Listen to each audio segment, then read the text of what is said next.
and that's because I fell in love. I started liking man.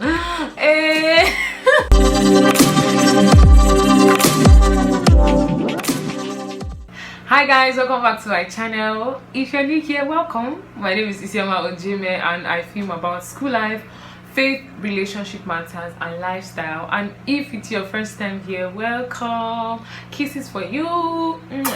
Thank you so much for clicking on this video. And as you can tell from the title of this video, I'll be sharing 5 things I wish I knew before I got into the university. Hey, this is about to be juicy. And if you want to find out these 5 things, then definitely keep on watching this video. So the first thing I wish I knew before getting into the university is the importance of placing value on people and building relationships. When I was in 100 level, I was this kind of person that I didn't like doing things with people. I was just a keep to myself person. I really liked my space. I still do, but it got so bad that I started pushing people away from me unconsciously. I would go to class alone, come back alone. See, if you are ready, just go. If I'm ready, I go. I didn't like waiting for people. I didn't like working in groups, all those kind of things. And I noticed that I did not have many friends. I still don't. In my 100 level, I felt like I could do things on my own. I felt like I had it all planned out. But gradually, God made me understand that you cannot do it alone. You would always need support systems. You will always need people who can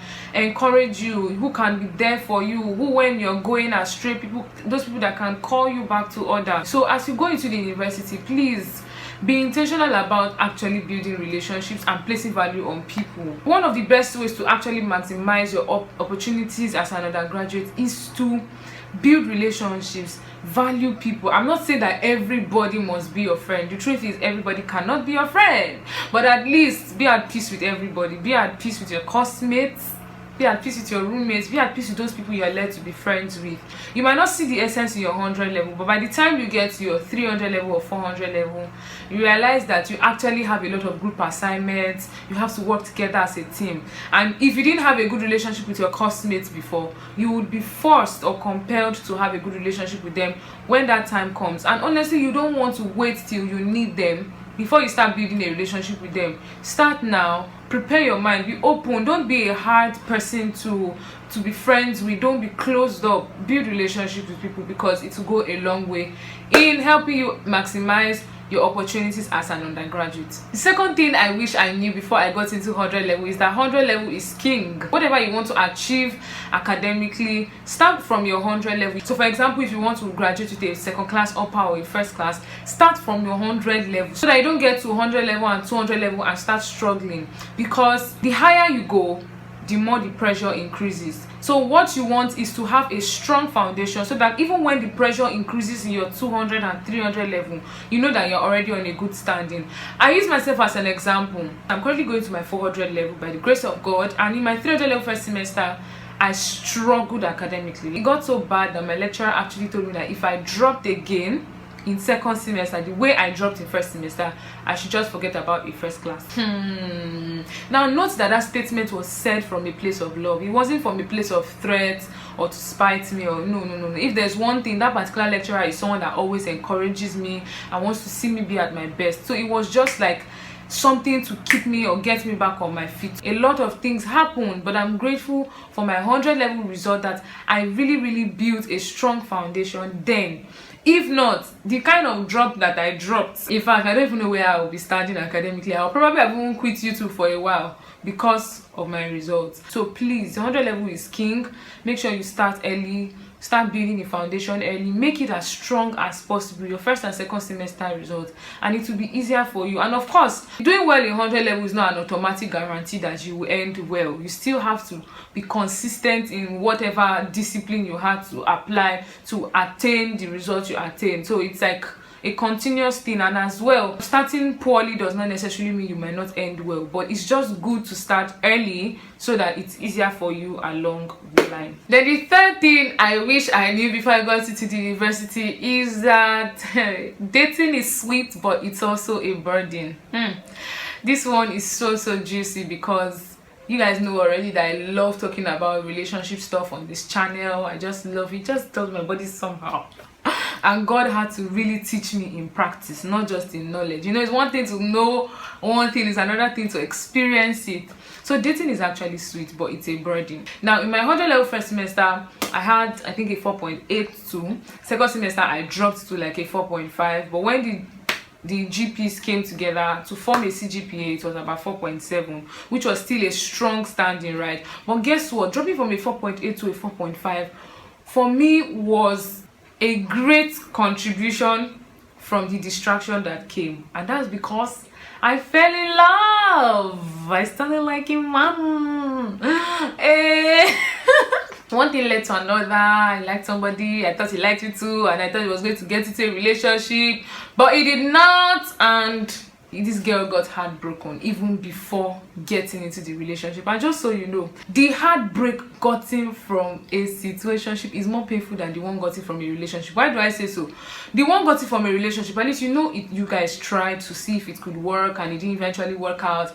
But the situationship, you didn't even get to that point. So that was what happened. I did not understand the scripture that says, guard your heart with all diligence, for out of it comes the issues of life, until I had that experience. When your heart is not stable, when your heart is worried, it's troubled, it will reflect in every other area of your life. Anyone who is emotionally unstable cannot be academically sound. So that's why I'm saying that dating is sweet, but it is also a burden. And so the question you have to ask yourself is, am I really ready to bear this burden right now, at this stage of my academic pursuit, at this stage of my life? And notice that this is not a matter of age. It's not even a matter of level. It's a matter of spiritual capacity, mental capacity, emotional capacity, and even physical capacity. Do you have the capacity for a relationship? So you might be 24 in your 100 level, but the question is, are you emotionally mature? Are you spiritually mature? Are you mentally mature to carry the burden that comes with being in a relationship? Trust me, it's nice to get somebody to call you and say, have you eaten? How was your day? It's beautiful, but know that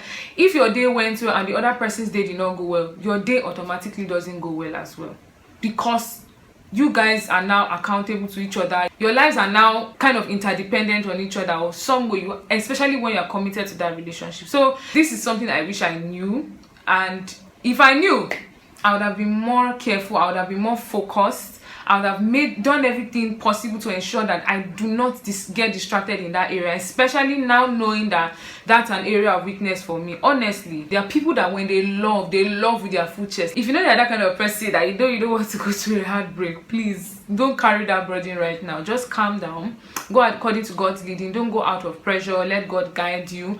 But if you feel like it's something you can handle, you pray about it and God gives you a go ahead, why not? I wish you all the very best as you go forth. But that's something I wish I knew before I got into the university. Dating is sweet, but it's a burden as well. The fourth thing I wish I knew before I got into the university is that there's no need to actually fall into the guilt tripping trap. What do I call the guilt tripping trap? There's this notion or this tendency for people to begin to make you feel guilty if you don't belong to a certain number of fellowships or units in school, especially if you're going to a private school. You look left, what unit are you in? Drama. You look right, what unit are you in? Choir. You look left again, what unit are you in? I'm in sanctuary. And then you're not in any unit, and they want to give you this aura of you are not spiritual, you don't love God. Please, I beg you, don't let anybody guilt trip you in that area. Go according to God's leading and not the leading of men. There's something called time and season in the scriptures, and God is a God of time and seasons. If you feel like you can't combine being in a certain number of fellowships in your 100 level or even in your undergraduate year, it's fine. I use myself as a personal example again.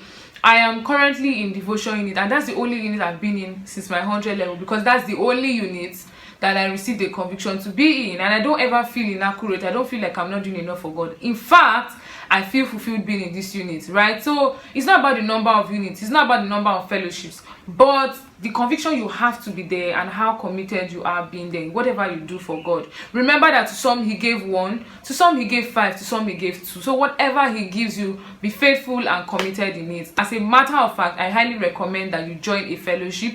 It will help your spiritual growth, and it will help your walk with God, and it also pays to serve God. In fact, I'm a living testimony of the fact that God said, my relevance will start from devotion unit, and it actually started from devotion unit. Today I see the things God is doing in my life as a result of that single obedience to him. So please serve God. I'm not saying don't do that, but don't let anybody make you feel bad for not being in a particular unit or a certain number of fellowships.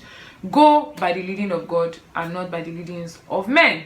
And the fifth and final thing I wish I knew before I got into the university is that there is need to choose progress over activities. There's a tendency to become so consumed with the things you are doing that you actually forget to progress, because activities don't equal productivity. This was something I wish I knew, because at some point God started bringing it to my attention that, Isioma, I know you want to be committed to this work, I know you want to be committed to service, but it is first your work with me before your work for me. In your reading, in your going to class, in your going for unit meetings, fellowship meetings and things like that, make sure you are actually progressing with God. Make sure you are actually working with God and not just running around and being everywhere. And the truth is, you cannot be everywhere at every point in time. So make sure that you are really paying attention to the things that really matter, because when you start putting activities over productivity, you realize that you are paying attention to the things that do not really matter and less attention to the things that actually really matter.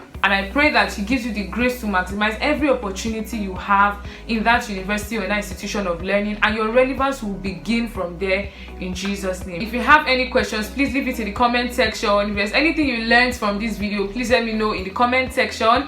If there's any video idea you want me to talk about, also let me know in the comment section, and I'll see you in the next video. Bye.